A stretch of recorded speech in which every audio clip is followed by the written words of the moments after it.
بسم اللہ الرحمن الرحیم نحمده ونصلی ونسلم علی رسولہ الکریم اما بعد فاعوذ باللہ من الشیطان الرجیم بسم اللہ الرحمن الرحیم والفجر ولیال عشر والشفع والوتر واللیل اذا یسر هل فی ذلک قسم لذی حجر صدق اللہ مولانا العظیم۔ سورۃ الفجر کی یہ ابتدائی آیات مقدسہ جو میں نے تلاوت کی ہے، ان آیات بینات میں اللہ تبارک و تعالیٰ نے راتوں کی قسم کھائی، وَلَيَالٍ عَشْرٍ 10 راتوں کی قسم کھائی۔ تمام مفسرین کا اس بات پر اتفاق ہے کہ ان 10 راتوں سے مراد ذی الحجہ کے ابتدائی عشرے کی 10 راتیں مراد۔ اللہ تبارک و تعالیٰ جب کسی چیز کی قسم کھاتا ہے تو اس چیز کی اہمیت کی طرف اشارہ ہوتا ہے، اور یہ ان 10 راتوں کی اہمیت کے لیے یہی بات کافی ہے کہ اللہ پاک نے ان راتوں کی قسم کھائی ہے، اور اللہ تبارک و تعالیٰ نے ان راتوں کی قسم کھا کر ان کے محبوب اور پسندیدہ ہونے کی طرف اشارہ فرمایا۔ اور صرف یہ راتیں مراد نہیں ہیں بلکہ ان راتوں کے ساتھ آنے والے ان کے دن وہ بھی مراد ہیں۔ تو پورا ذی الحجہ کا ابتدائی عشرہ وہ بہت مبارک عشرہ ہے۔ رمضان المبارک کے بعد سب سے بہترین عشرہ اگر کہا جائے تو وہ عشرہ ذی الحجہ ہے۔ یہاں تک کہ بہت سارے محدثین اور مفسرین کی رائے یہ ہے کہ رمضان المبارک کا آخری عشرہ وہ زیادہ بہتر ہے یا ذی الحجہ کا پہلا عشرہ زیادہ بہتر ہے۔ علامہ ابن حجر رحمۃ اللہ علیہ نے تطبیق اس طرح سے دی ہے، ارشاد فرمایا کہ رمضان المبارک کا آخری عشرہ راتوں کے اعتبار سے بہتر ہے، اس لیے کہ اس عشرے میں ایک رات ہے جو لیلۃ القدر کی ہے اور جو رمضان کے علاوہ نہیں ہے۔ اور اگر دنوں کا اعتبار کیا جائے تو ذی الحجہ کا ابتدائی عشرہ وہ سب سے زیادہ، سال کے پورے ایام میں سب سے زیادہ افضل عشرہ وہ ذی الحجہ کا ابتدائی عشرہ ہے دنوں کے اعتبار سے، اس لیے کہ دن کے اندر یہاں 2 عبادات ہیں، قربانی اور حج کی عبادت، جو سال میں کسی بھی دن کے اندر نہیں۔ تو معلوم یہ ہوا کہ ان دنوں کی اہمیت اور عظمت اللہ کے ہاں بہت زیادہ ہے، اسی لیے اللہ پاک نے ان دنوں کی قسم کھائی ہے، وَلَيَالٍ عَشْرٍ 10 راتوں کی قسم۔ اور 10 راتوں کے ساتھ عرض کر رہا ہوں کہ مراد 10 دن بھی ہیں۔ یہی وجہ ہے کہ پیارے پیغمبر صلی اللہ تعالیٰ علیہ وسلم کی احادیث مبارکہ میں یہ بات آئی ہے، اور آپ علیہ السلام نے بہت وضاحت کے ساتھ یہ مضمون ذکر فرمایا ہے کہ یہ ذی الحجہ کا جو ابتدائی عشرہ ہے، اس عشرے کے اندر ہونے والا جو بھی انسان کا عمل ہے وہ اللہ تبارک تعالیٰ کے نزدیک اتنا قیمتی، اتنا محبوب کہ پورے سال میں کسی بھی دن میں ہونے والا عمل اتنا محبوب نہیں ہے جو اس عشرے میں ہونے والا عمل اللہ کے نزدیک محبوب، دن کو بھی اور رات کو بھی۔ المیہ آج یہ ہے کہ یہ عشرہ ہمارا غفلت میں گزر جاتا ہے، جس طرح سے رمضان المبارک کا آخری عشرہ وہ خریداری میں اور دیگر خرافات میں بسا اوقات لگ جاتا ہے، اور بہت سارے ایسے لوگ ہوتے ہیں، بہرحال کچھ کو اللہ توفیق عطا فرماتا ہے، اعتکاف کرتے ہیں، کچھ اعتکاف نہیں کرتے لیکن اس آخری رمضان کے عشرے میں عبادت کے لیے کوشش کرتے ہیں، اور بہت سارا طبقہ ایسا ہوتا ہے کہ جنہیں ان کی اہمیت کا اندازہ ہی نہیں ہوتا۔ یہی وجہ ہے یہاں پر بھی اسی طرح سے ذی الحجہ کا جو ابتدائی عشرہ ہے، اس عشرے کی اہمیت سے بھی بہت سارے لوگ غافل ہیں، حالانکہ رمضان المبارک کے بعد سب سے زیادہ محتم بشان یہ عشرہ ہے۔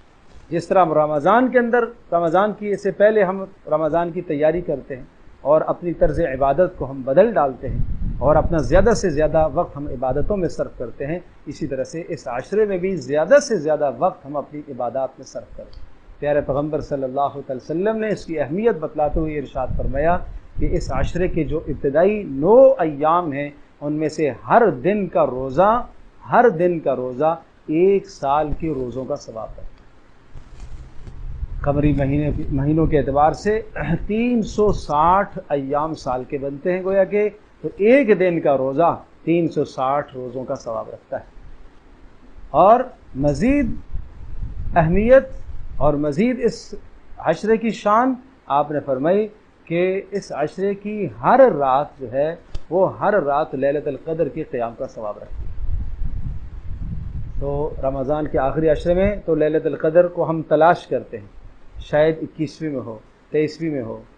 25ویں میں ہو، 27ویں میں ہو، 29ویں میں ہو، اور وہاں اس طرح سے ہم جستجو کر کے محنت کر کے اسے تلاش کرتے ہیں، یہاں کی ہر رات لیلۃ القدر کا ثواب رکھتی ہے۔ اور لیلۃ القدر کا ثواب کیا بتا؟ خیر من الف شہر، 1000 مہینوں سے بڑھ کر، اور 1000 مہینوں کا اگر آپ اعتبار کریں گے تو 83 سال کی عبادت بنتی ہے، کیونکہ جس آدمی کو اس عشرے کی رات کا قیام نصیب ہو گیا، اس نے اپنے نام عمل میں 83 برس کی عبادت کو درج کرا دیا۔ جس نے روزہ رکھا اس نے گویا کہ اپنے نام عمل میں 360 روزوں کا ثواب درج کرا دیا۔ یہ کتنی اہمیت کی بات ہے۔ لہٰذا دن کا روزہ رکھنے کا اہتمام اور التزام کیا جائے، اور راتوں کو قیام کر لیں۔ ضروری نہیں ہے کہ ساری کی ساری رات آپ قیام کریں، رات کو کسی بھی پہر میں چند اعمال کر لیں۔ رات کے آخری حصے میں جاگنا نصیب ہو سکے روزے کے لیے تو اٹھنا ہی ہے، تو بہت سعادت کی بات۔ آخری حصے میں نصیب نہ ہو تو سونے سے پہلے ہی 4 کام کر لیں، رات کا قیام نصیب ہو جائے۔ نمبر 1 یہ ہے کہ تھوڑی دیر نماز پڑھ لی جائے، 2 رکعتیں، 4 رکعتیں، 6 رکعتیں، جو سہولت ہو یہ نماز پڑھ لی جائے۔ اس کے بعد دیکھ کر قرآن مجید کی تھوڑی دیر تلاوت کر لی جائے، 1 پارہ ہو سکے بہت اچھی بات ہے، نصف پارہ ہو سکے، اتنا نہیں تو 1 ربع کر لیا جائے، اتنا بھی نہیں تو چند رکوع پڑھ لیے جائیں، تلاوت کر لی جائے۔ اور نمبر 3 کچھ ذکر کر لیا جائے، اور ذکر رسول اللہ صلی اللہ علیہ وسلم نے اس عشرے کا خاص ذکر بتایا ہے، سبحان اللہ والحمد للہ ولا الہ الا اللہ واللہ۔ اس ذکر کو 100 مرتبہ اگر پڑھ لیا جائے تو یہ ذکر ہو گیا، اور اس کے بعد اللہ کے حضور دعا مانگ لی جائے۔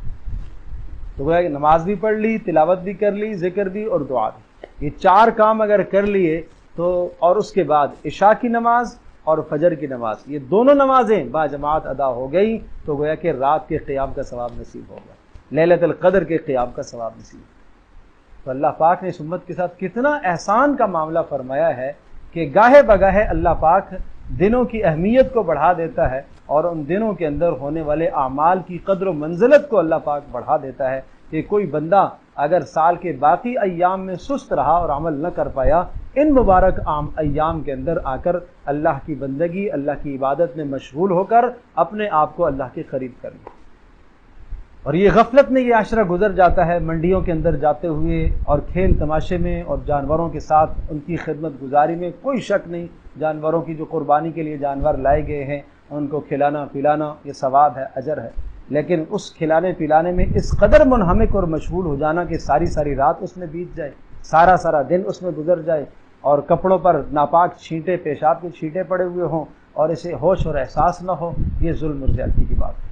تو قربانی بھی بہت بڑا عمل ہے، اور اس کے لیے یقیناً آدمی پہلے سے تیاری کرتا ہے، جانور کو خرید کے لاتا ہے، منڈی جاتا ہے، یہ بھی انسان کی ضرورت ہے، لیکن اس عشرے سے انسان غافل نہ ہو، اس کی قدر و منزلت جو اللہ کے ہاں ہے اس قدر و منزلت کو پہچانے، جو پیارے پیغمبر صلی اللہ علیہ وسلم نے ہر دن کا روزہ سمجھایا اور ہر رات کا قیام بتایا۔ روزہ رکھ کر راتوں کا قیام کر کے اللہ کا قرب حاصل کریں اور اپنے نظام زندگی کو بدلیں۔ جو باقی ایام میں ہمارا طرز عبادت ہوتا ہے اس طرز عبادت سے تھوڑا سا اضافہ ہو جائے ان ایام کے اندر، اس عشرے کے اندر، تو انشاءاللہ اللہ کے ہاں قرب کا ذریعہ ہے، مقبولیت کا ذریعہ ہے۔ اللہ پاک ہم سب کے لیے عمل کرنا آسان فرمائے۔ وآخر دعوانا الحمدللہ۔